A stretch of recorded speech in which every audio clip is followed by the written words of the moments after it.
I'm Ed, and welcome to Eddie Go Fly. So today's rundown video will be featuring the Easy Models R Christen Eagle.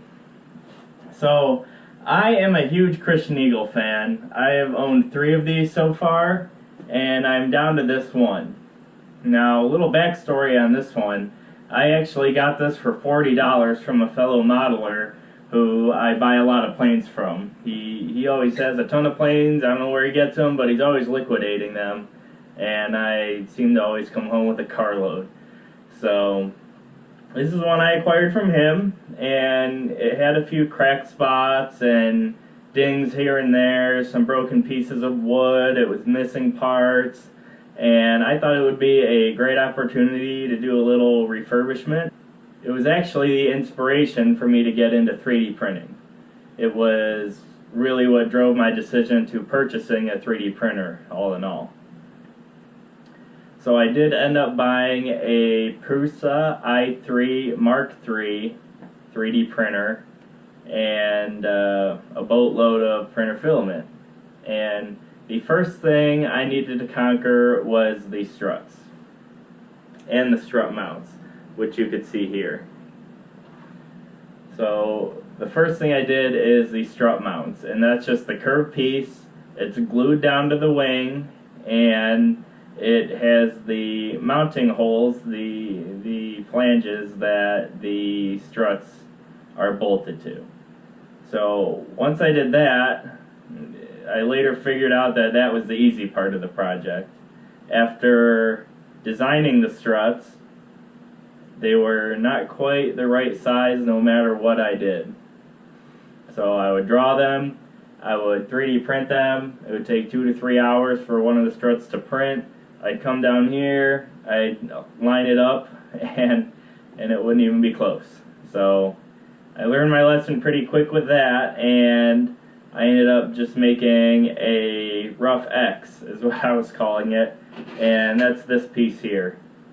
So all I had to do was find out where these 4 holes were spaced, and then once I had that spacing correct, then I could fill it in with the scale details of the actual Christen Eagle strut shape. So I don't know if you're able to see, but this is pretty much a direct fit, those 4 holes on this strut. So I only had to do this, print these twice. And once I had that done, I googled some Christen Eagle pictures, got the exact strut shape. I pulled that image into the CAD software, and I pretty much lined my 4 holes up and just followed the lines of the actual struts, and I think it turned out really well. So once I had the strut mounts and the struts finished, the only other missing pieces were the push rods that went between the ailerons. So believe it or not, this plane, for all 4 ailerons, only has 1 servo. When I got the plane, it had a standard size servo in there, and I didn't think 4 ailerons should be powered by 1 standard servo, so I went with a high-tech HS645 servo, which is more of a giant scale sport servo. It's got a pretty good torque rating on it, so I figured that was enough for a plane this size for 4 ailerons. So it actually is 1 servo in the middle, and it has the push-pull, which goes to the ailerons, and then the push rods go to the top ailerons. So that's where you get the movement on those. So besides the strut mounts, the struts, and the push rods, all it really was repairs. And the biggest repair was the firewall. The firewall was just a little bit skewed and needed some glue. So all I did is mix up some epoxy. I went with a 30-minute, and I had the plane sitting straight up from the ceiling here, hanging from bungee cords. Had the cowl off and all of that. So all I did is I taped under the holes so nothing leaked through, and really just drenched it with epoxy. I wasn't too worried about the center of gravity on this one because the plane in general is very heavy for its size. Once I had the epoxy all over the place, I grabbed some clamps, clamped it down, made sure it was holding, and made sure the firewall was holding straight and true and where it was supposed to be, and waited. Probably came back down here a day later, and it was exactly where it had to be, nice and hardened and ready to go. So I was able to pull all the tape off, get the cowl back on. The only other thing up by the firewall that really needed any attention was the mounting blocks for the cowl. And you guys know as much as me that mounting blocks are not fun. They always break off the side of the fuselage, and your cowl is just kind of floating around, and it makes a mess. So did my best to get those back in, and I believe this cowl is only being held on by 3 servo screws, the sides and the top. So that worked out alright. I'm not a big fan of those blocks, like I said, so do what you can. So a couple things I don't like about this plane. I don't like that it has balsa ribs underneath here, and then the actual sheeting of the wing is foam. It's just like a plastic coated foam, and all this covering, this is one big sticker on here. It's not separate covering colors. So that makes it very difficult for repairs underneath. You would have to really cut the foam up, peel it up, and get into that wood. Fix it, and then when you go to put the foam back on, you would see some obvious spots where you cut into the foam.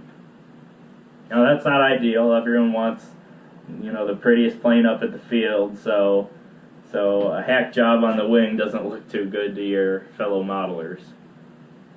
So another thing I don't like about this plane is the hard plastic lining that's on the control surface edges and just some random spots on the plane. See a couple piece of plastic here.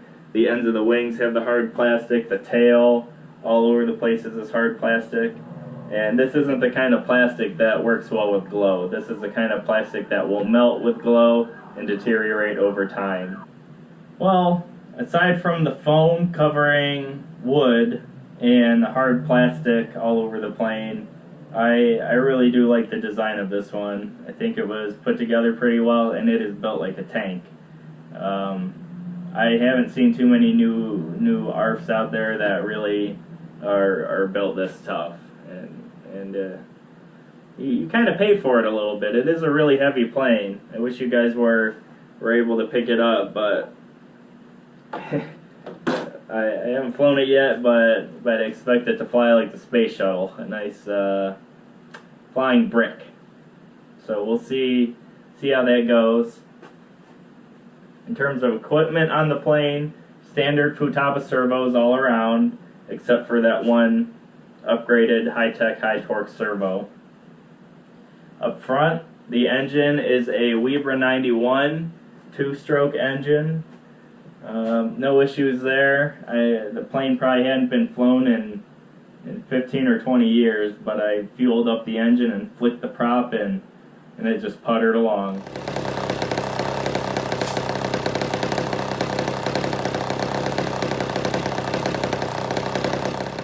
The battery I have inside of this plane is a Turnigy 6.6 volt life battery. They're pretty much my go-to batteries on any plane I build going forward.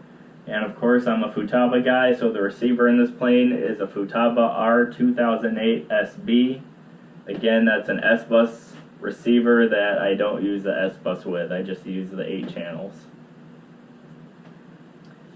Well, I do look forward to flying this plane. Hopefully any day now I'll get some good weather. I'll be able to go out there and see what this thing could do. I am going to wait for a calm day due to these things being really hard on the runway. They kind of swivel left and right. A lot of people say landing a Christen Eagle is like riding a tricycle backwards at 100 miles an hour. and I've never done that, but it sounds pretty hard. So if anyone ever has any questions about 3D printing or how to design something for a plane, something you want to do with 3D printing, I could be a good resource for that. I will respond to you. I'll comment back, send me a message, whatever. Well, thank you for watching today's rundown video. Don't forget to subscribe down below so you don't miss a moment. And we'll catch you next time on Eddie Go Fly.